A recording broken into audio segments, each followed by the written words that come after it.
Okay, yeah, what's going on? Show me the things. Okay, so we are starting in a really specific way. So the first question we're asking everyone is where you make work. And I assume it's your studio, but yeah, show me this place and what you do there. Yeah, so I actually make work in two places. This is the place where I show people who want to see things I make work, and then I have like my own gross basement, garage, it's just full of mess and project carnage, but this is the pretty one. So I moved in here at the beginning of the month and share it with two clothing designers, one of whom is not sneaky. You're about to see in a minute. So this is their space behind me making beautiful, beautiful things. Hi. And then I've got this half of the room here. And this is about when my phone cuts out and I have no idea what I'm showing.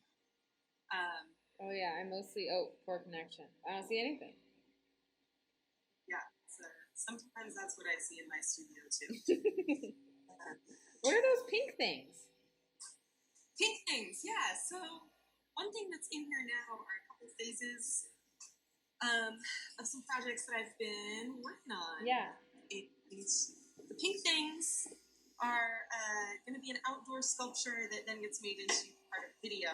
Oh, nice. And that's in a series that includes some of the red things on the table. So these are some illustration to puppet, and my phone is doing a thing. I can't see if you can see things. I could a second ago, and then it popped out. But that's all part of it. Yeah. Technology doesn't allow us to do things fully. So that's what I have in here. And then this is also like a space where I'm working with a lot of like silicone and gelatin and things that are fussy, urethane foams. So this is a space that's like this lovely teal cement floor that I can get anything on, and air conditioning unit right over my materials. That's a super treat. For me, it's been really helpful to be able to sort spaces from like my own home where I can write and sit, or just be totally fucking messy, like create a huge pile in the garage. And then having a place that's more about like small scale work, finishing things, showing things to people. So the things you're working on right now, it looks like you have some of the drawings that are then informing the objects that are then becoming puppet/video things. Like, what's your workflow like right now? Yeah, it's the ultimate project is the video, the sculpture, painting, whichever the silicone form exists and is itself. But pretty much my process is a straightforward storyboard. So I start with a watercolor rendering that is kind of how I think about the puppet, how I need it to function. That basically lays out the shots I want to get at, which forms what I sculpt. And so when I had that, I moved to making it in Chavant clay and then casting it in plaster and pouring the silicone in layers. Ooh, so you can see this is just a cheap nonsense silicone, and this is where a hose attached because it's actually got water effects and squirts. Wait, where? How? Explain. Oh, well, are you getting any of the video part? It's popping in and out, enough so that I can see what you're talking about. Okay, so if you can see this part with my hand here. No, it left. All right. It'll come back. Let's see. Okay, there it is. Let's this more. So I'm just going to dissect it on my roommate's table. So this part actually opens up in the video and has like a hose going through the back of it. So I don't know what this is. It's kind of cool to like use a lot of different kinds of finished art processes, from painting to silicone mold making to video making, and I don't really know which the thing. I mean, it's really about getting the video. Yeah. And this is a still from the final image. Oh wow! So there's actually a hand involved in this situation. Yeah. It's definitely a puppet in one way or another. Mm-hmm. For whatever that is. So yeah, it's the first time I've really, with this series, been going through the full course of writing something starting in fiction, drawing it starting in painting an image, and then silicone is just so fucking cool. It like becomes real. It's a really bizarre feeling to pull an idea out as a physical form. Like it's just so flexible and strange and fun. So yeah, to these make guys, a flesh thing. What's that? To make a flesh thing. Yeah. And most of their products are like geared to be the consistency of human flesh anyway, because they're for prosthetics or special effects. So you kind of order it by like the body part that you want to mimic. Whoa, like, amazing. Nose tip, earlobe, cheek, you know. It's weird. So what body parts have you ordered so far? Most of the ones that I'm playing with are kind of like the consistency of your earlobe, like earlobe to muscle. I was thinking earlobe would be such a good one to have. It's such a strange. Oh yeah, it's really nice. Strange. Like I've just been playing this stuff like nonstop. So then your other space, what happens there? At home, I write with my dog, which is great, and probably don't get in here as much because of that. But I'll like write and draw at home, like kind of tending to get up super early in the morning, like before it's really time to do stuff, and just like sit at a desk and draw because it kind of feels like my own time and like. You know, I don't have to commit to making anything solid there. And then I also just have like a garage space that is completely flexible, that has most of my like tools for building. And just like, I don't know, it just really helps me to have different places to play. Yeah.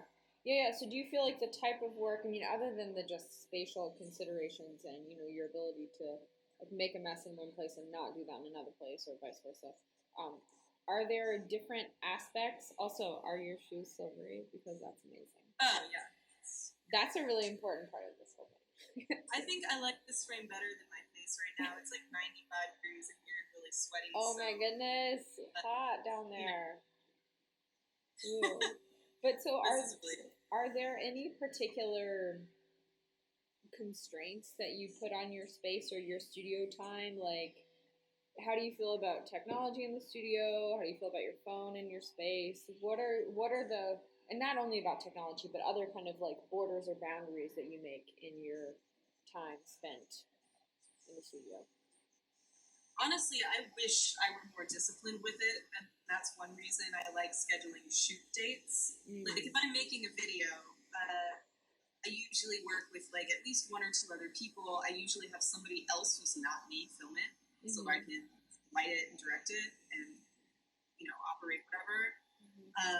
And that kind of locks me into deadlines in a way that's really useful. So, and then my other practice is, where kind of co-concurrent practice, is set design and theater, where I work with a lot of collaborators. And as much as possible, I try to make other people kind of my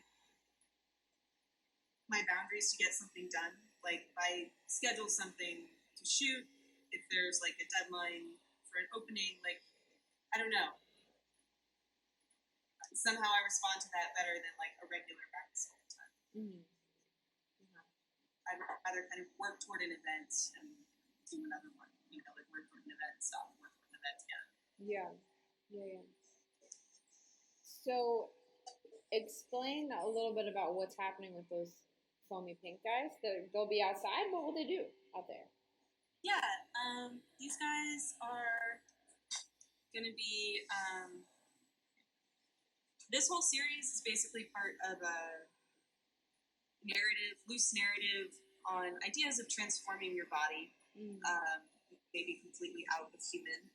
And so these little guys are going to be part of a video of basically some post-humans trying to strike a deal with the ants. So inside each little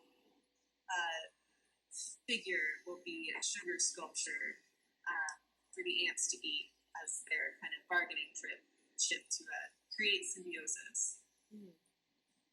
So ants will actually be eating them in the world. What's that? So ants will actually be eating them out there in the world. Yeah. So not the whole piece, but some parts within it. So like these guys here will get hollowed out. Sorry.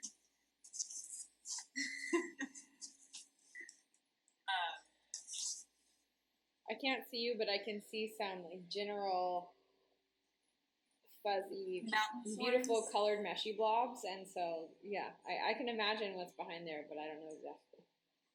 Basically, the color meshy blobs are a fantasy of letting go of kind of human bodies and letting a plant form take care of you, letting another animal take care of you. So these are all former humans who are trying to get the ants to live with them by offering them kind of little sacrificial excrements. So where will they go? Do they have a specific end place? Nope. Right now I'm just making these videos to make the videos because they've been in my mind and they're part of kind of a larger world that I've been working on in experimental theater. And after doing several theater performances along themes of transforming your body, to doing these interviews with many people kind of as patients, just wanted to like bring all the stories in and make something very small, make something in my studio, make something that was the opposite of the super social, ephemeral work, where there really wasn't any material. I was hosting conversations with props. So like some of these posters that you see are props from this fictive world where I would perform these ads and invite people to the event in the guise of fake company and ask them all these questions about their own sense of their bodies and transformation, especially regarding like illness and genetic versus contagious disease. So I've kind of been conducting all these interviews along how people thought of their bodies, what they were afraid of, whether they were more afraid of the bodies of other people or what their own might do. And so after, a year of these EchindaLabs performances, I kind of have all this material. And I think these videos are just a way of, they're not literal translations of people's stories, but they are kind of a collection of some of the fears of penetration and damage and needing or wanting support and, kind of being able to recognize the ways that our fantasies and fears about the body might play.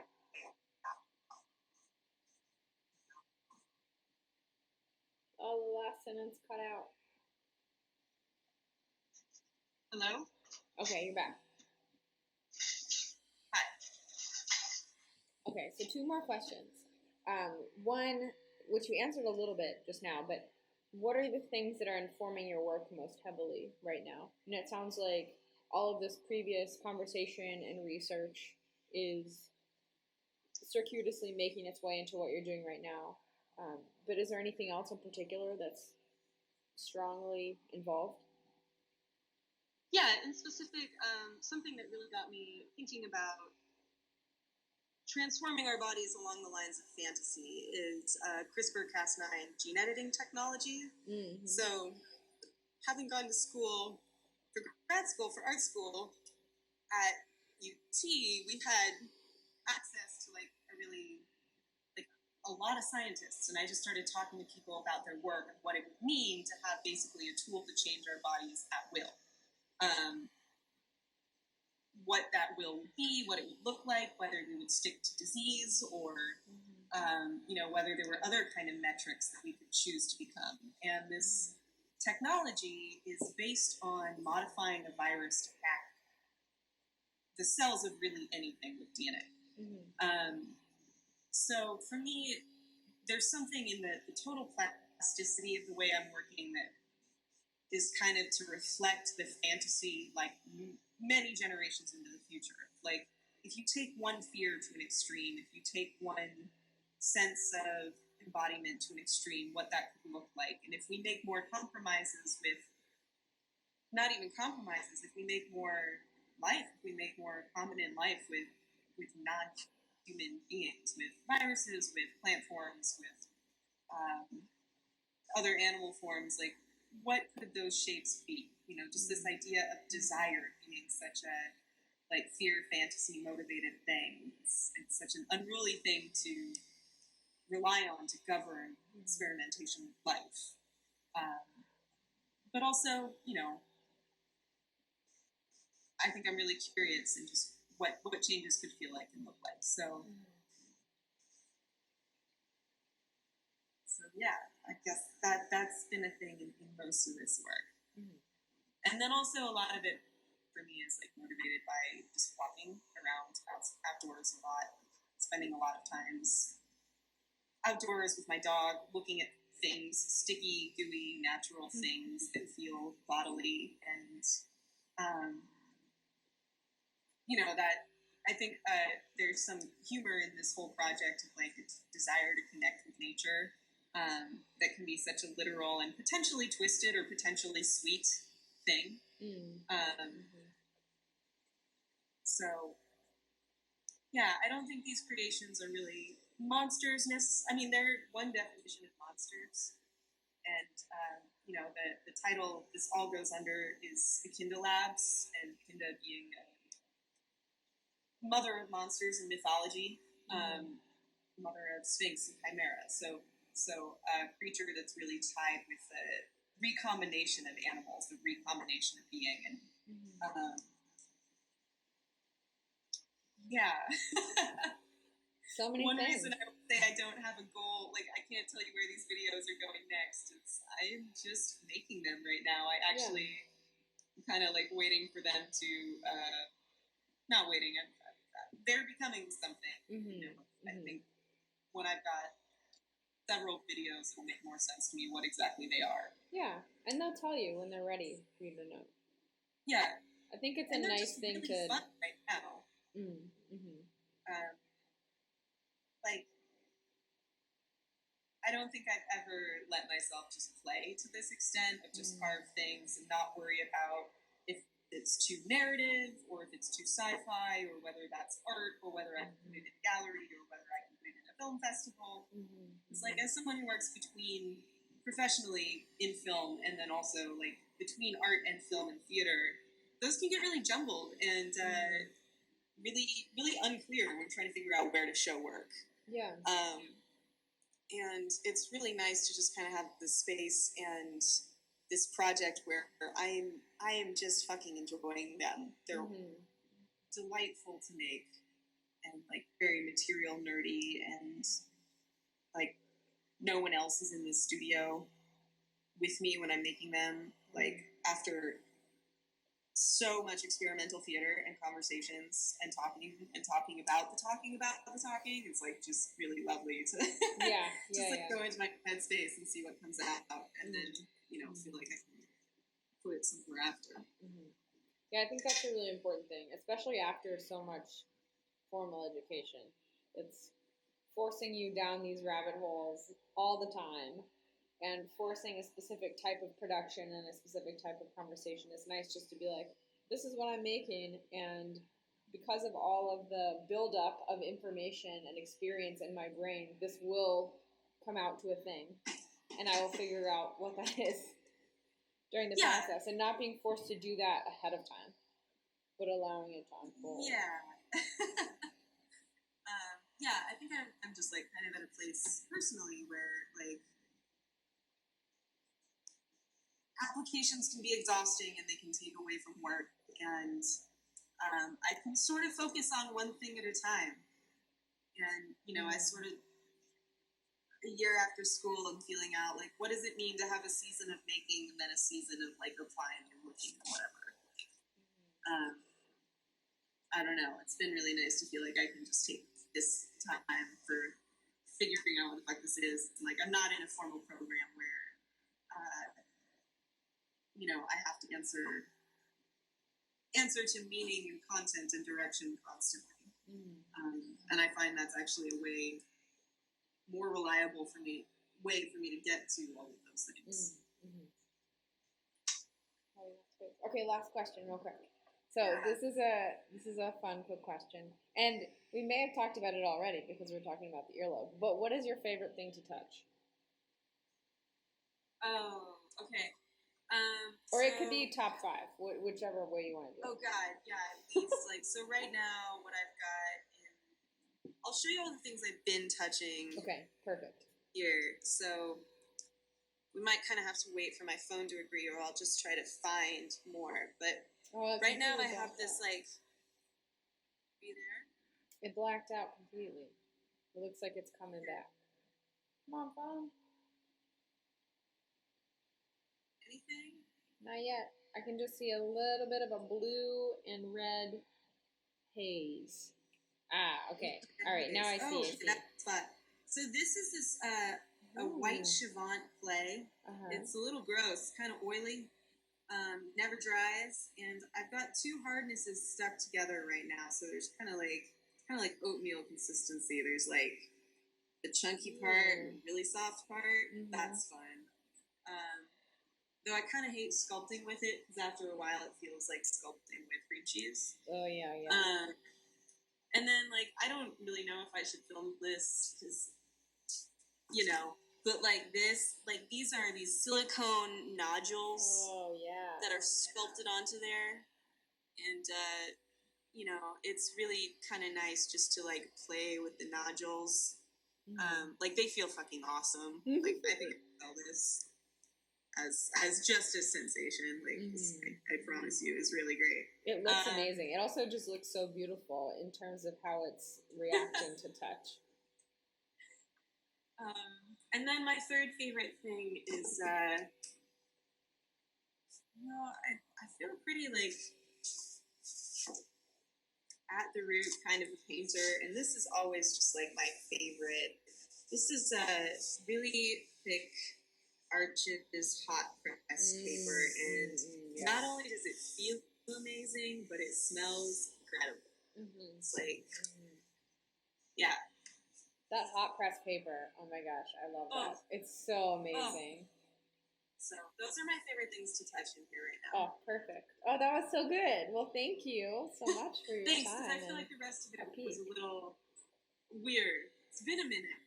This is the first time I haven't talked about this work yet, and I think I started making it with a conversation with a friend where I was like, I don't know what to do about art. I'm just going to make some forms and everyone will know what it is. This is not what that is, but, I've not done any art talk about this. I kind of made this to escape art talk for a minute. And, it's just such an alien vagina that it kind of took the edge off immediately. And, so I'm sorry, I don't really know what to say about that. No. Everything you said was great. And you don't have to have any definitive answers. I mean, that's definitely not what it's about. Also, I feel like studios, at least in my mind, should be a space of unknowing. And, sometimes removing those layers of definition. So it's a good thing that it's not all defined. I think if it was, then things wouldn't be happening properly. Yeah. Oh, well, so good to see your face. Thank you for showing me your studio. And thanks for visiting.